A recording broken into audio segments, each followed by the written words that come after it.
and maybe the surrounding. Anyway, it's great to be here. Hussein said that he asked me to give an overview for the whole meeting. He asked me to give the introductory talk, and I probably skipped that part of his email. So I'm not sure if I've satisfied him or not. I was going to give you an introduction to short pulses, tell you how to think about them, how to measure them, how they're made from lasers, and then just begin to make the jump into attosecond pulses. So I'm going to go from femtosecond to attosecond, and the next talk, I'll start talking much more about attosecond technology, as will others here. Okay, so that's what I want to do. Many of you may know all of these things. I don't know your backgrounds, so I thought I had to make a guess. And so I decided I would start out relatively elementary and work my way up. So a short pulse is just a constructive interference in time. I'm sure you all know that.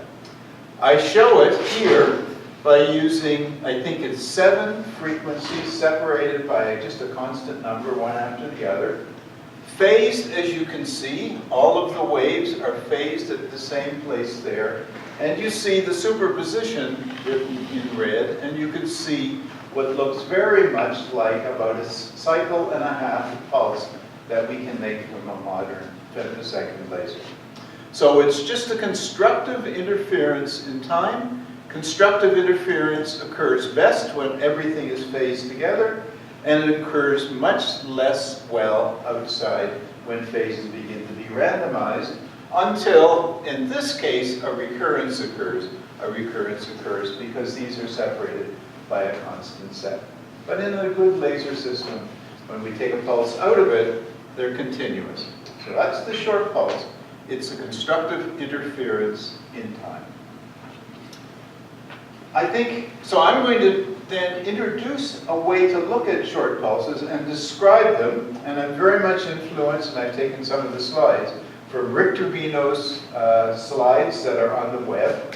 You may all know of them. If you don't, go look them up. He has a very nice course on ultra-fast optics, and you can see many things that are very useful. So Rick Turbino, he makes these slides readily available to everyone, and I've edited some, and of course I've thrown away many of them to bring this in line. So an ultra-short pulse has an intensity of phase versus time. So there you go, you can see the intensity, you can see the phase. You could think of the electric field as a field describing sort of the envelope or the maximum field, and e to the I omega t describing the phase aspect of it. It's a short pulse when the intensity is sharply peaked, and that makes it an ultra-short pulse. It's very convenient to separate off the average carrier frequency, e to the I omega t, and just take it outside, and be left then with the field as being the square root, or proportional to the square root of the intensity structure, called the envelope, and a phase structure, which is a correction to the e to the I omega t. This becomes the complex amplitude, and the complex amplitude of the pulse is generally what we're measuring and what we're interested in. So IT is the pulse, and IT, e to the I phase, is a function of t. Correcting the e to the I omega t that's assumed is a way to describe that. So if you want to measure the pulse, you've got to somehow get the intensity, and you've got to get that phase term. It's convenient to make the Fourier transform of that and describe it also in frequency space. So just the Fourier transform gives you the frequency version of this. And in frequency space, it has much the same structure. Here is what it was in time. Here is what it is in frequency space. You can see that there's a spectral amplitude and a phase, much like before. And just like we did in the time case, you can remove the e to the I carrier frequency, the natural frequency in the problem, and maybe suppress the negative frequency components, and you're left with an amplitude structure which is complex, containing the spectrum of the pulse and the phase, telling you the phase at which each spectral component comes into the amplitude. So this is equally a description of a short pulse. Frequency description or the time description. If you measure one or you measure the other, equally you know everything about it. So the spectrum and the spectral phase tell you everything about a short pulse. Now I'm going to leave this part, but I want to leave with the chirp, because chirp is such an important thing, and it's going to come up in attoseconds naturally, and I want you to understand, if you don't understand the chirp. Many of you will know this, and so to those I apologize. Going back to the time, I could do this also in frequency if one wanted, but going back to the time representation, think of an amplitude function or a whole function, which is an amplitude given by a Gaussian amplitude. There it is. And the phase being the carrier frequency, which I described before, as you can take out if you wish, and be left with the amplitude. And here is the piece that would be the phase in the complex amplitude, e to the I beta t squared. If you think about what beta t squared describes, it tells you the frequency, because beta t would be like a frequency. The frequency is the biggest of 0 plus a frequency beta that varies beta t plus an extra component, which varies in time, and it gives you a pulse that is chirped. You can see a representation of a chirped pulse there. It's a pulse whose frequency varies in time, and such a pulse is described in this way, a frequency chirp. If you take a pulse through a medium, a short pulse that's Fourier transform limited, and it goes through a medium, as it goes through, the different frequency components travel at different velocities, the red exceeding the speed of the blue, and you end up with a chirped pulse as you propagate through. The red up here, the blue back here, and that's what naturally happens to a pulse as it propagates through an ordinary dispersive medium. Generally, ordinary dispersion, the red goes first, and so what I described is propagating through a regular dispersive medium. So the group velocity dispersion leads to a linear chirp like this, and group velocity dispersion is what I described to you in words as I walked across the stage.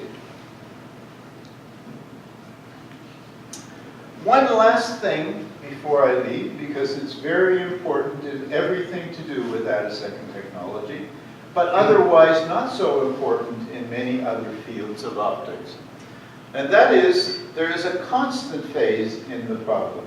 You might have thought, isn't it interesting we can take an envelope function, and we take an I to the mega t, and we haven't worried at all about the phase that goes along, just a constant phase of the I to the mega t. How do we know, how do we register the envelope function and the oscillation? And so that is known as the carrier envelope phase for obvious reasons. The envelope gives you a time, and the phase of the carrier relative to the envelope is the carrier envelope phase. So you can see why the term comes up, the carrier envelope phase.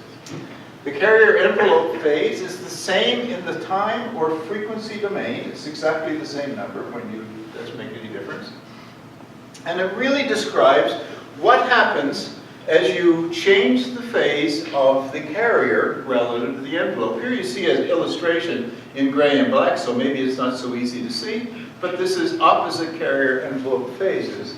We flip the phase, for example, by 180 degrees, and when this was pointing up, all of a sudden now it's pointing down because of this flip of the phase. The fields have flipped their direction, but it's not only a flip in the phase, you can change the phase any amount you wish. Here it's shown 0 phase, pi over 2 phase. And the pulse, if the pulse is short enough, really looks significantly different because of how the oscillation fits inside the envelope. Now, the last part of my talk, I'm going to talk about strong fields and Attosecond technology, and many photons are going to be involved in the process, and this becomes extremely important in that part. I won't say so much about it, and if I look over the lecturers, I doubt there will be a lot said about the carrier envelope phase, but it is critical to every aspect, almost every aspect of Attosecond technology. Okay, so that was a description of one way, or ways to look at short pulses. And you begin to know what has to be measured in order to characterize. Spectral phase and spectrum, or amplitude as a function of time, and the phase, the complex phase. These have to be measured if we wish to characterize attosecond pulses, femtosecond pulses, anything, whatever you wish. I thought the next thing I would do is go to this figure, which shows the duration of laser pulses starting right after the discovery of the lasers, only a few years afterwards, discovery of the lasers. And these are the shortest pulses that could be produced at the time, that's plotted along the horizontal axis down here. You can see that about 1964, actually I think the first mode locking was 1961, 1 year after the laser. And somebody put a modulator in the cavity and they could mode lock in some form. I think passive mode locking was discovered in 1964, and pulses shortened from then on. Then they were picoseconds, a few tenths of picoseconds, down to on the order of 10 femtoseconds over the subsequent 20 to 25 years. The process of making them shorter and shorter was largely a process of lasers interacting with nonlinear media, and this interaction, you could find a way to make it the interaction appropriate to the system, the laser, wishing to make a short pulse on its own. And so this process of improvement by orders of magnitude, almost a factor of 2 every year, was a process of learning to control dispersion and learning to control nonlinearities and how they interplay with laser cavities and laser pulses or laser cavities. First laser cavities and eventually laser pulses. By 1986, we reached about 8 femtoseconds, maybe a little less. This is about a few cycles of visible light. It's about as far as you can go. Even now, we can only go down to approximately a single cycle of visible light. People are trying to synthesize half-cycle pulses, so-called, but they always have an underswing, so they're not truly half-cycle. You have to look at them the right way to think of them as half-cycle. And so it waited for about 15 years until we entered another phase of rapid decrease in pulse duration. So the first part came from nonlinear optics. Why was conventional nonlinear optics? Why is nonlinear optics so critical to this? Well, I have to get one frequency phased with the next frequency and the next, and somehow frequencies must speak to each other so they can organize their phase to be phased together. And nonlinear optics allows frequencies to speak to each other. And so it was critical to learn to play with nonlinear optics well. Equally for measurement, if you've got a short pulse and you want to know what it is, somehow you have to know what the phase of this frequency and this frequency and this frequency is, and so they somehow have to speak together. And so we need a nonlinear process intrinsically in order to measure this pulse. So it was really an issue of learning to deal with conventional nonlinear optics. I represent it here by a four-way mixing process, which is maybe the most critical of, but all number of nonlinear processes are used. And the development here was a different kind of nonlinear optics. You might call it extreme nonlinear optics, represented by different symbols. You can't think of it easily in photons absorbed and emitted. Maybe you can think of net photons absorbed and emitted. But it's much better to think of it in electrons being born by an ionization process, moving through the continuum, being pulled away, gaining energy, the energy being driven back to the ion from which it left, returning to its ground state, just like here, returning to its ground state, and giving out the energy it gained over this process in the process. You will find that this organizes the spectral phase, and we have to organize the spectral phase on our own with these kinds of techniques. Okay, so now I'm going to go on and start to bring in nonlinear optics and then measurement, how it's done. Again, I will keep largely to visible lasers first. The first part here was nothing to do with visible. It's any short pulse. Okay, so the most important thing for us is nonlinear optics. I think you all are aware of Maxwell's equations and the nonlinear terms that, or linear and nonlinear terms that comes into Maxwell's equations. And by far the most critical that allows the laser pulses now to go down to a cycle or a cycle and a half is the term which is the Kerr nonlinearity. You can imagine why this must be. A number of photons are absorbed and an equal number are emitted. So we're all talking about frequencies all around the same thing, all the same frequency of the laser, in other words. And if you think about a laser, it has modes. And so it could be this mode and this mode minus this mode, and it fits another mode, right? It sits right on another mode. So we found a way, using this nonlinearity, the nonlinearity that involves frequency here, frequency here, frequency here, all of the modes of the laser, two emitted, one absorbed, and another one going to be, two absorbed, one emitted, another going to be emitted this way. And this is a mechanism to lock the phase. So I'm going to start out first with how to measure. It's also a mechanism to look at measurement. I'm going to start out with measurement, and then I'm going to show about how they lock the phase. And I've got to keep an eye on that. I get that. Okay, so measurement is kind of easy to see in the autocorrelation way. So I'm going to start out with autocorrelation. A pulse, we'll have to assume it's been made in some way. A pulse is brought into a beam splitter. You create a replica pulse of the original pulse. In other words, you split it into two replicas. One going one direction, one going the other direction. The pulse going one direction is fed around through a delay line, which is controllable. The pulse going the other direction is brought in, and the two of these beams are combined in a nonlinear crystal. There's our nonlinearity coming in. A nonlinear crystal. If the two pulses happen to be simultaneously there, a photon from this beam going up and a photon from this beam coming down can arrive simultaneously, creating second harmonic, and conservation of momentum says it comes out in the bisecting direction.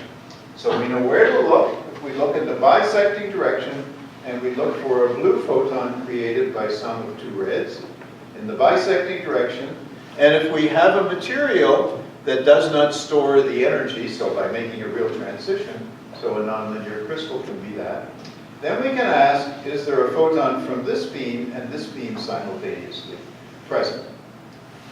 Delaying one arm relative to the other allows us to walk one pulse over the other and look at this degree of overlap. Here's an image of the overlap at this time delay.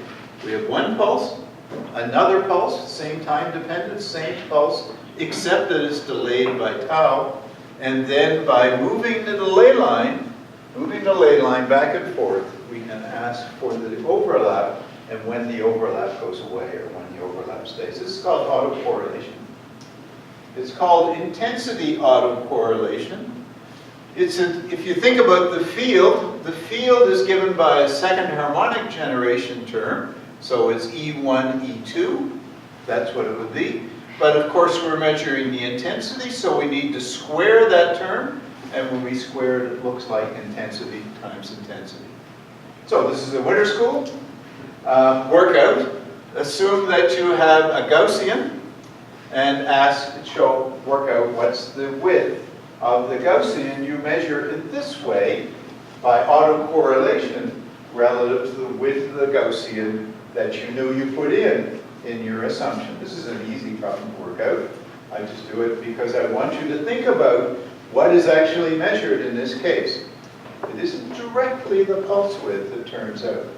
So there are advantages and disadvantages, but qualitatively it's so easy to think about and to see this picture. Right? So this is a way of measuring the duration of a pulse, and it's used everywhere.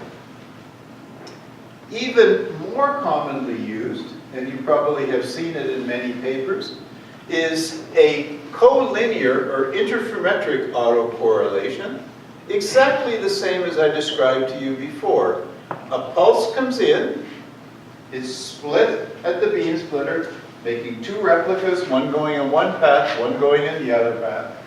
One of these paths is delayed as a translation stage to give you a variable delay.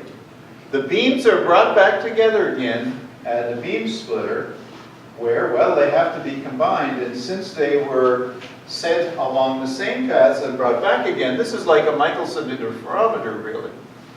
In some cases, radiation will go out this arm of the interferometer towards my detector out here. In some cases, the radiation will constructively interfere and go that way. So there will be an interference in each direction you see, and this is going to be what you measure out here, and you can see that interference in these oscillations in the interferometric autocorrelation.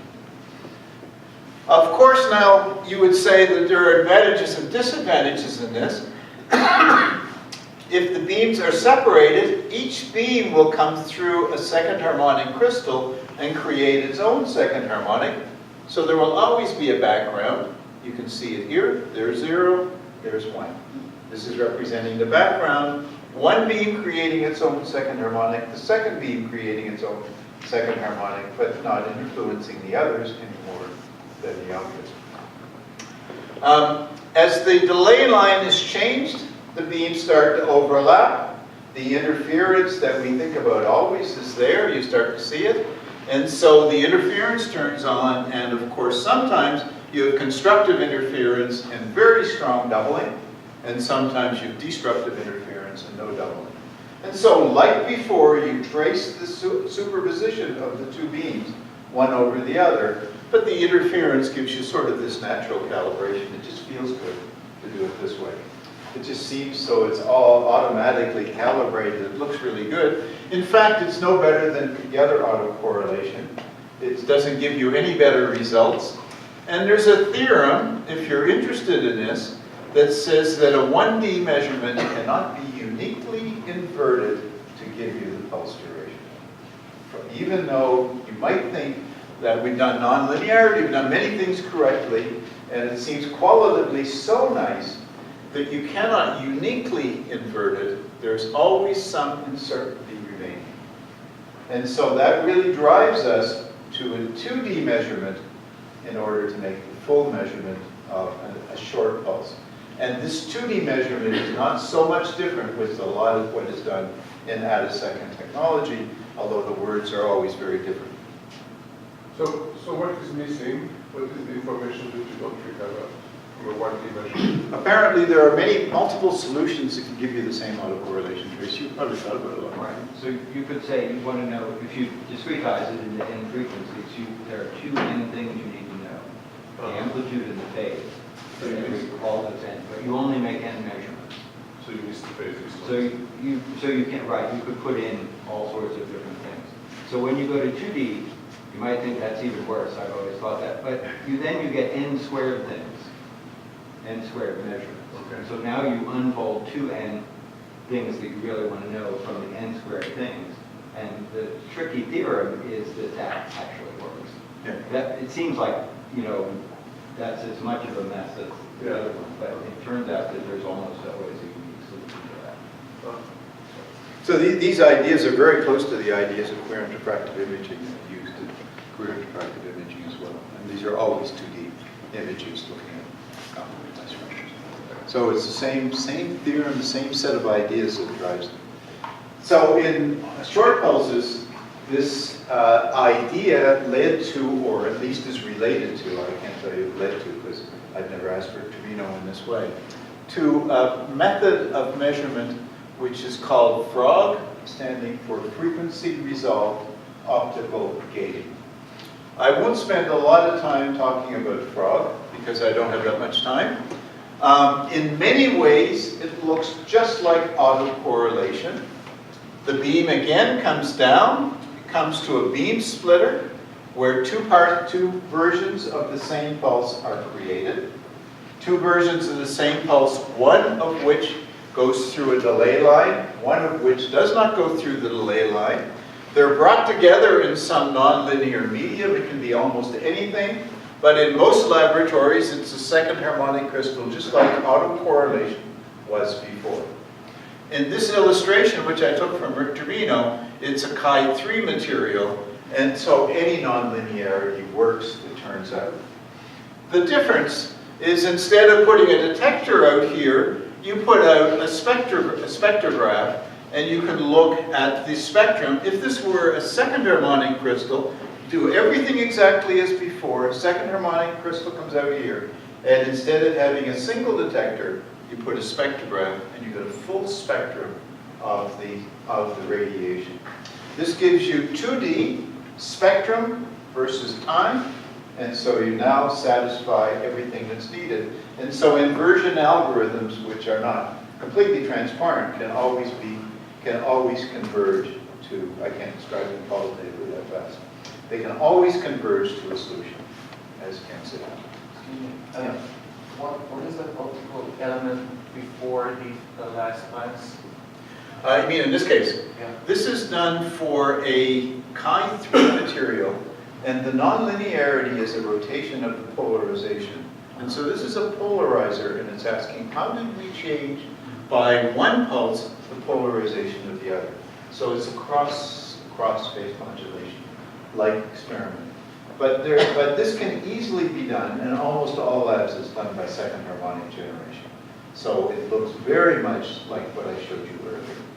I took it out of this because I think the very first way that Turbino did it was using a Chi3 material and did the polarization. And this is the image he showed. What's the critical issue is to measure the spectrum. So you're measuring the intensity as a function of omega and T. So it's a 2D spectrum, and you can look at it that way. I put in one other figure to give you a qualitative sense in what's done. So this is again a figure of Turbino's, because Turbino, this is what he did. He did this frog measurement. What you're using is a gate, using one pulse to gate the other. And as you move one pulse, it doesn't have to be another pulse gating, it can be any gate, but you can use the gate, and as you move the gate through, what you allow to go through this gate is a different spectral component of the pulse. And so you're measuring something about the amplitude in this region and the frequency content in this region. And as you move over here, you're moving something about the amplitude and frequency content. And as you work your way through, that's always true. And even if it's one pulse measuring the other, even if it's two identical pulses, that's still what you're doing. You're bringing the pulse together, you're looking at what the overlap looks like in space, and in frequency, and in time. And that's enough information to recur. And what we do in Attosecond technology in streaking is exactly the same thing. I want to end this part by saying that autocorrelation or frog or any of these techniques is no different than almost all measurements that are done in ultrafast spectroscopy. In ultrafast spectroscopy, you bring some sort of pulse in, an excitation pulse. We bring it in and we excite a sample. Now a sample that we do not understand, we want to look at its frequency response. Before we had a nonlinear crystal here, something we do understand, and we always looking at its simple response, second harmonic generation. But here, we want to look at the temporal response of an unknown sample, and we come in and we excite with an excitation pulse. That excitation pulse might come from this pulse directly down, or it might come from a different but related pulse that can be made, and I won't try to describe how they're made in time. And then with some time-dependent delay, we come in and probe the sample, and we look at the response of the sample, for example, by transmission.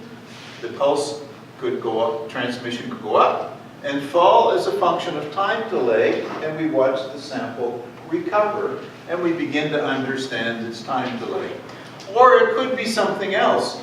We could have a detector out here and make electrons, and we could ask photoelectron probability.